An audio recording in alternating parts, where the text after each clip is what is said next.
其中咧最近呢4款啦，咁啊包括呢個咧就係柴可夫斯基第一交響曲，咁係個 Michael Tilson Thomas 嘅錄音啊。咁其實咧 Michael Tilson Thomas 咧同 DZZ 嘅錄音係相當之少嘅咋。佢只係咧曾經出過五張嘅同 DZZ 嘅錄音，因為呢個係其中一張啊。咁點解會有呢一張咧？其實咧當年咧呢個係1971年嘅錄音啊。咁啊當時咧Michael Tilson Thomas 咧就啱咧就做咗呢個波士頓交響樂團嘅副指揮啊。咁啊佢亦都好多機會咧，當個正指揮休息嗰陣時，佢會俾佢演出啦。咁亦都有機會咧去做呢個錄音。咁啊變咗咧，其中有5個錄音咧就係當年佢嗰個錄音嚟嘅。咁呢個咧就其中一張咯。咁亦都係咁講，當時咧佢都相當之後生啊，變咗佢演奏嘅風格咧都係好即係有啲活力咁嘅感覺。咁啱咧呢個咧柴可夫斯基第一交響曲咧，我覺得佢就好啱佢奏咯，因為嗰個裏邊嘅音樂嘅動態都相當之大啊。咁啊出嚟個效果都相當之好啊。咁呢個咧，我覺得今次做呢個出嚟之後嘅效果咧，亦都好好咯。咁啊呢個我覺得就係其中一張。咁啊另外有一張就係呢個啦。同樣咧都係波士頓交響樂團啊，咁啊波士頓，咁咧呢個咧就阿巴杜，咁阿巴杜呢個咧亦都係一個都喺波士頓個 hall 度錄啦，亦都係 The Original Source 啦。咁而呢個咧有2個錄音，咁啊即係2個曲目，包括呢個史卡尼亞賓嘅狂喜之詩啊，就上高呢隻，同埋呢個柴可夫斯基嘅羅密歐與朱麗葉啊。咁我會推介大家聽呢個羅密歐與朱麗葉啊。咁佢裏邊咧有幾段咧，哇！嗰個動態真係非常之大啊。咁啊，嗰個動態係好大啊。咁變咗咧，真係呢個好考技。我覺得呢張咧可以做呢個踢館碟啊。咁啊出嚟個效果，我覺得非常之好啊。咁呢個咧係我近期咧，我覺得即係一定要如果你真係中意玩呢個大動態咧，係一定要擁有呢張黑膠咯。咁啊，跟住到呢個啦，貝姆。咁咧其實貝姆咧，佢呢個點講啊？佢係呢個叫做莫扎特嘅專家，因為咧佢好多莫扎特嘅錄音咧都可以話權威性嘅版本啊。咁而呢個咧係個莫扎特嘅安魂曲啊。咁呢首安魂曲咧，如果喺呢個版本嚟計咧，都係同樣叫做一個咧叫示範級嘅版本啊。所以我覺得咧，如果你真係中意呢個莫扎特嘅，咁你要揾嘅權威版本咧，咁呢隻其中一個安魂曲咧，呢個亦都係一個權威版本。咁呢個咧係一套2張嘅。咁啊，可能咧安魂曲大家會覺得好似會好艱辛。咁其實莫扎特安魂曲咧已經係咁多嘅安魂曲之中係最好聽嘅。咁同埋咧佢安魂曲嗰啲故事啊，咁其實咧莫扎特咧係叫做佢晚年作品啊。咁其實莫扎特都係30幾歲就已經過身啦。咁因為去到佢後期咧，其實佢都好多病啊，咁亦都好需要錢啊。咁啊變咗有一個叫做伯爵咧，佢要俾咗啲錢佢咧，就叫佢作呢隻歌啊。咁啊，叫佢收咗一半錢咧，就作咗前期先，咁啊完成咧先收埋嗰下期啊。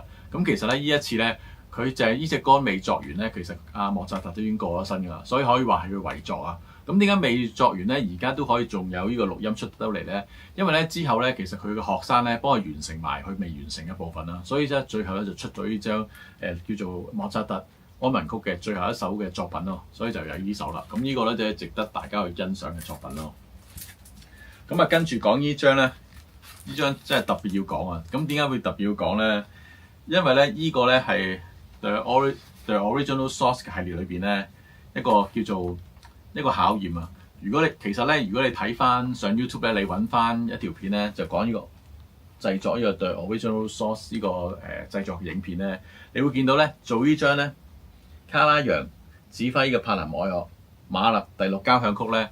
佢係用到4部嘅開卷機、1部嘅黑碟機，同時一時間去運作而去做呢張碟㗎。咁點解會有4部嘅開卷機咧？咁啊講俾大家聽點解有4部啦。咁其中一部咧就係咧佢有8 track 嘅。咁有其中8 track 即係一個叫做開卷打咧，就有8條軌嘅。咁啊1、2軌咧就係呢個 bass 同埋 double bass。咁啊3、4軌咧就係呢個 string， 即係呢個弦樂。咁啊第5、6軌咧就係呢個 percussion 同埋呢個 woodwind。咁啊，去到第7、第8軌咧，就係嗰個收嗰個房間，即係嗰個 hall 嗰個殘響嗰啲聲音啊。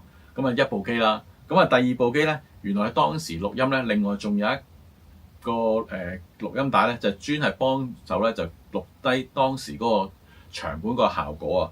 咁啊，另外第三部機咧，因為咧呢個馬勒第6交響曲咧，其實佢嗰個音樂裏邊咧有呢個牛鈴嘅聲音啊，即係嗰個牛下低嗰個鈴嗰個聲音，同埋一個教堂嘅鐘聲啊。咁呢兩個聲音咧，佢就喺之後咧係另外用一餅帶錄低咗㗎。咁變咗咧就變咗係3部機啦，要同時去 play 啦。咁同埋另外仲有點解仲有第4部機咧？因為咧始終你都要單 mix 翻做翻一個咧2聲道嘅叫做master 嘅母帶啊。咁所以咧就做埋呢個就係負責錄嘅，所以仲有4部機。咁啊至於即刻就點解咧？嗰個大碟咧，即係嗰個黑母機咧，其實就將嗰個頭先話嗰3部機 play 嗰陣時咧，即刻用呢個 equalizer 去推佢之後咧，就即刻刻落去黑碟個母盤度。咁啊成做呢張碟咯。咁所以呢張碟咧，亦都係相當之好聲，同埋好爆棚啊！咁同埋咧，佢嗰個製作咧，真係相當之複雜。我睇翻嗰個製作情況咧，真係相當之即係特別啦。咁呢個亦都好好睇。如果揾翻嗰個 YouTube 片咧，大家都去睇一睇啊！依家製作呢張碟。好啦，咁啊到真係開箱啦。咁其實呢個咩嚟嘅咧？呢個咧係小澤征爾咧指揮波士頓交響樂團啊。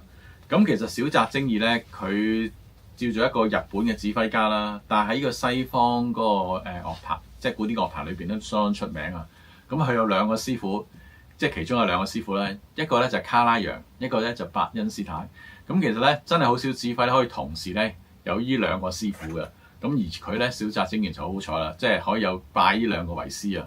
咁而呢一張叫1套4張嘅 box set 咧，其實就係為咗紀念咧拉威爾啊，呢個法國作曲家咧150歲嘅冥壽啊，所以咧就特登出咗呢個版本啊。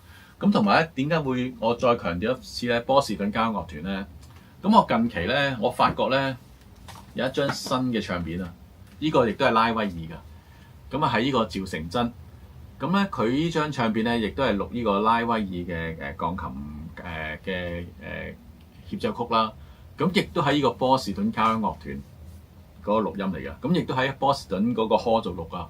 咁我發覺咧嗰個聲音效果相當之好啊！即係而家呢一張啊。咁啊睇翻之前呢一個咧，頭先啊，其實呢度都有呢一張啊，都喺呢個波士頓嗰個 hall 度錄㗎。咁我發覺咧，呢個錄音亦都相當之好啊。咁啊，跟住再睇翻資料咧，原來咧波士頓交響樂團嗰個 hall 咧，不嬲都係出名靚聲㗎。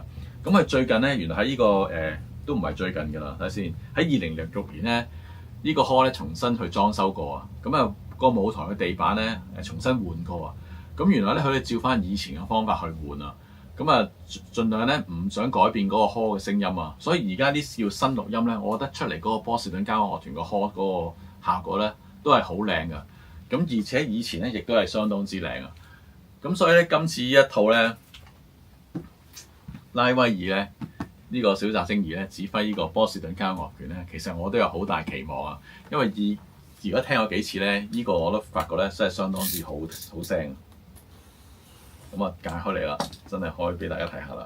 咁其實咧，呢個係1套4張嘅黑膠，咁一個 box set。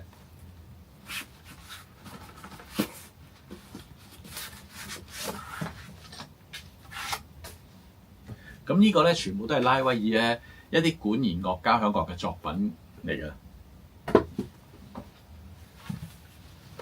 咁其實分別有啲咩咧？咁呢張啦就其實大家都要熟悉啦 ，Bolero 啦。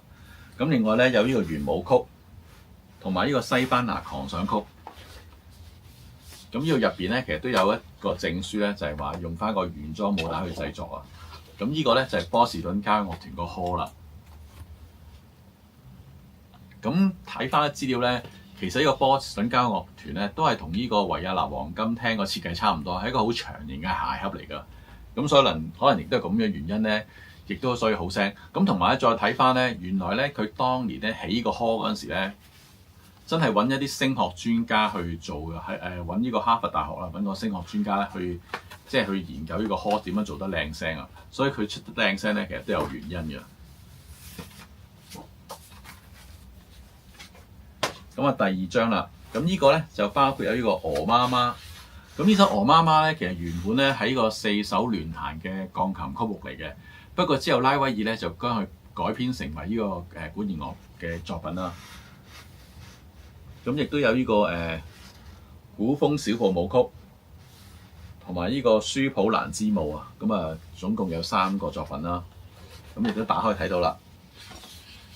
咁亦都有呢、個叫嗰個 Open View 嗰個證書啦，即係原裝武帶嗰個資料啦。咁睇下再黑膠，不如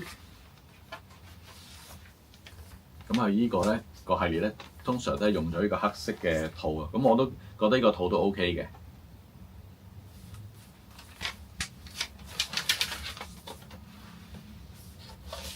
咁啊，當然如果大家要求高咧，都可以洗乾淨隻碟之後咧，再換過一個再靚啲嘅套嘅。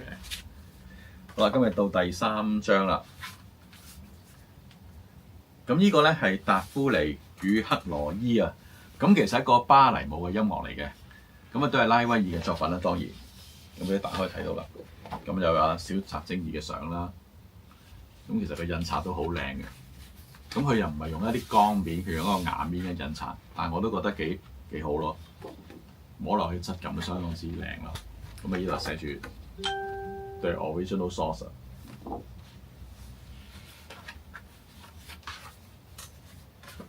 好，最後一套啦。咁呢個咧，哇！嗰啲法國嗰啲即係啲作品啲名咧都好複雜啊。咁我要睇住嚟讀啊。好似第一個咧就係高貴而傷感嘅圓舞曲，跟住咧就係呢個小丑神歌，跟住咧就海上孤舟，最後呢個咧就係為已逝去公主的孔雀舞曲。咁啊，呢個亦都係4首曲目啦。亦都係大型嘅交響樂。咁啊，坦白呢個就啱啱開箱，咁我唔知個聲音效果係點樣啦。不過咧，以我聽落咁耐，即係咁多張呢個對 original source 咧，我覺得對佢信心都相當之好啊。咁我都會洗乾淨咧，再細心聽一聽。